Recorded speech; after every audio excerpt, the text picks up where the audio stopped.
કામગીરીને લઈને આજે બેઠક મળી છે. બેઠકમાં અન્ય કેટલાક મુદ્દાઓ પણ ચર્ચાયા હોવાના કારણે સાંભળતા શું કહેશો?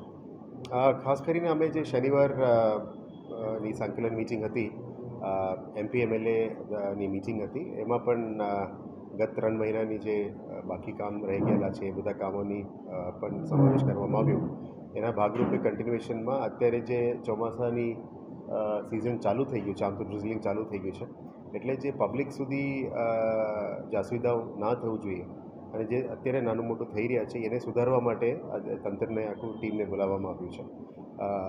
આજમાં મહત્ત્વમાં ખાસ કરીને જે સિટીમાં પડતા જ ખાડાઓ એને સુધારવાનું કામ, ડ્રેનેજ પ્રોજેક્ટ દ્વારા કઈ જગ્યામાં ગાંડા ખોદીને રાખ્યા હોય એને તાત્કાલિક ધોરણે પૂરું કરવાનું કામ, અને રોડ પ્રોજેક્ટ ટીમમાં કોઈ રોડ્સ બનાવી હોય અને તો કે ભૂવા પડી ગયું હોય તો તાત્કાલિક ધોરણે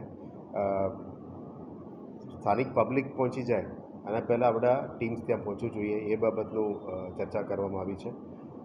એવું પણ ધ્યાનમાં આવ્યું છે કે સ્થાનિક લેવલનું જે પ્રશ્નો છે કમિશનર સુધી આવી જાય છે, પદાધિકારીઓ સુધી આવી જાય છે, પણ સ્થાનિક લેવલના જે આસિસ્ટન્ટ એન્જિનિયર્સ છે અને ડેપ્યુટી એન્જિનિયર્સ છે એ ધ્યાનમાં વધારે નથી લેતા અને એ લોકો સ્થળ ઉપર પહોંચી નથી શકતા અને ફિલ્ડમાં દેખાતા નથી. એ બાબતમાં ગંભીર નોંધ મારા તરફથી પણ લેવામાં આવી અને પદાધિકારીઓ તરફથી પણ આ જ રજૂઆત હતી. એને ધ્યાને લેતા આવનારા દિવસોમાં તમામ એઈસ અને ડીઈઝના ફિલ્ડમાં રહેવાની સૂચના આપી છે. રાજ્ય સરકારના માર્ગદર્શન હેઠળ તમામ જે વોટર લોગિંગ સ્પોટ્સ છે એમાં પહેલાંથી જ ટીમ્સને ત્યાં પોઝિશન કરવા માટે આજે નક્કી કર્યું છે. આવનારા દિવસોમાં જે ગયા વર્ષ 2024માં જે પૂર આવ્યું હતું એટલે મેક્સિમમ વોટર લોગિંગ થયું હતું એવા 237 એટલે 230 ઉપર જગ્યાઓ મેં આઈડેન્ટિફાઈ કર્યા છે. એમાં જીઓ લોકેશન સાથે પણ અમારી ટીમ સર્વે કરી રાખ્યા છે. આ જગ્યા ઉપર પહેલાંથી જ પાણી નિકાલ માટે શું શું વ્યવસ્થા કરવું જોઈએ, રોડની લેવલ અને ડ્રેનેજનું લેવલ અલગ અલગ હોય એ કેમ લેવલમાં લાવીને પાણી નિકાલ થાય એ બાબતમાં પણ ચર્ચા કરવામાં આવી હતી. અને સાથે સાથ જે રેઇન વોટર હાર્વેસ્ટિંગ અને જે પર્કોલેશન પિટ્સ જે બનાવવામાં આવ્યું એને પુનર્જીવિત કરવા માટે અને પાણી નીચે ઉતરી શકાય એ બાબતનું તમામ કામગીરી અને રિપોર્ટ્સ લેવા માટે સૂચના આપી છે. જે ટીપી રોડ્સ ખોલવાની વાત હતી એમાં પણ નડતરરૂપ થઈ રહ્યા કામોમાં પણ આગળ વધવા માટે અને રોડ્સને ખોલે ત્યારે જ સિટીનું રેડિયલ રોડ સાથે કનેક્શન થઈ શકાય એ બાબતની સૂચના પણ ટાઉન અને પ્લેટફોર્મ અને બ્લોક પર જે ઊભો રહેવાનો છે જે સિટીમાં ગંદકી કરતા હોય એવા પણ જગ્યાને દૂર કરવા માટે તાત્કાલિક સૂચના આપી છે. સિટીમાં સ્વચ્છતા વધારવાની સૂચના આપી છે. પાણી નીકળી ગયા પછી દરેક ગટરના જગ્યા ઉપર પ્લાસ્ટિક ભરી જાય, અદરવાઇઝ કોઈ મટીરિયલ ભરી જાય એને તાત્કાલિક દૂર કરવા માટે સોલિડ વેસ્ટ ડિપાર્ટમેન્ટને પણ સૂચના આપી છે. ટૂંકમાં તંત્રને થોડું વધારે સજ્જ કરવા માટે અને નીચેના જે ગ્રાઉન્ડ ફિલ્ડ સ્ટાફ છે લગભગ 200 આસિસ્ટન્ટ એન્જિનિયર્સ છે એ લોકો ગ્રાઉન્ડ ઉપર રહીને કામગીરી કરવા માટે એમણે સૂચના આપી છે.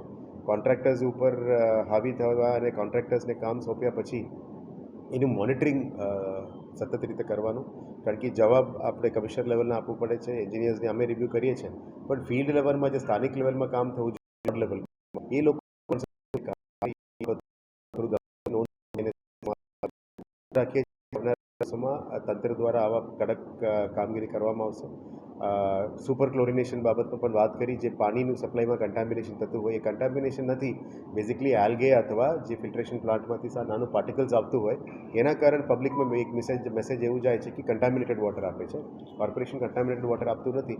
અત્યારે જે પીએચ મેન્ટેન કરવું જોઈએ, ક્લોરિનેશન વોટર કરવું જોઈએ, અત્યારે ચોમાસામાં સુપર ક્લોરિનેશન પણ કરીને ચોખ્ખું પાણી આપવાનો પ્રયત્ન કરીશું, પણ અમુક જગ્યાઓમાં જૂના પાઇપલાઇન્સમાંથી જે મિક્સ થઈને આવતું હોય એને સુધારવા માટે પણ સૂચના આપી છે. મેઇન છે કે જે અલગ અલગ એજન્સીઝ દ્વારા ખાડાઓ ખોદવામાં આવે છે, સમય મર્યાદામાં પૂરું ના થતું હોય એના ઉપર ફાઇન લેવાનું પ્રક્રિયા પણ અમે શરૂ કરીશું. જે પણ ખાડાઓ આપણે પરમિશન ટાઈમની બહાર એ લોકો ખોદે છે એને પણ બંધ કરવાનું આજે સૂચના આપી છે. એટલે જેટલા એજન્સીસને પરમિશન આપીને પછી જવાબદારીથી જોવા માટે એમને કામ સોંપ્યું હતું એ નથી થતી, એને પૂરું કરવા માટે અમે કીધેલું છે. ફાયર અને એમરજન્સી સર્વિસીસ ટીમને પણ અમે ફિલ્ડમાં દોડાવીશું. જે જગ્યાઓમાં આખું સિટીને 24 કલાક એ લોકો વિજિલન્ટ રહીને મોનિટર કરવાનું કીધું છે, જેથી કરીને ડેઇલી સાંજે ફાયર ટીમ દ્વારા ડેઇલી રિપોર્ટ કમિશનરે રજૂ કરવામાં આવે કે કયા કયા રોડ કયા જગ્યામાં ખાડાઓ છે એ આપને પહેલાં મળતા પહેલાં આપણને મળવું જોઈએ એવા સૂચના મીડિયા ટીમને પણ અમે રિક્વેસ્ટ કરીએ છીએ કે તમારા ધ્યાનમાં હોય તમે રજૂ કરજો. પણ ફાયરની ટીમ અને ઇમરજન્સીની ટીમ સતત રહીને એનું રિપોર્ટ કરવું જોઈએ. આવનારા દિવસોમાં એક વિજિલન્સ ટીમનું પણ એક્ટિવેટ કરવાની અમે નક્કી કર્યું છે, જેથી કરીને ફિલ્ડમાં થતો કામોમાં કંઈ ખામી હોય કમિશનર સુધી ડાયરેક્ટ મેસેજ આવે એટલે પદાધિકારીઓનું પણ સૂચન એ જ હતું કે કમિશનર સુધી ડાયરેક્ટ રિપોર્ટ આવી જાય એટલે તરત જ અમે એક્શન લઈ શકાય એ બાબતનું કામગીરી શરૂ કર્યું છે. 2-3 દિવસને નોટિસ ઇસ્યુ નોંધ કરાવી છે. દિવસોમાં કામ ના કડક પગલાં પણ લેવાનું નક્કી કર્યું છે.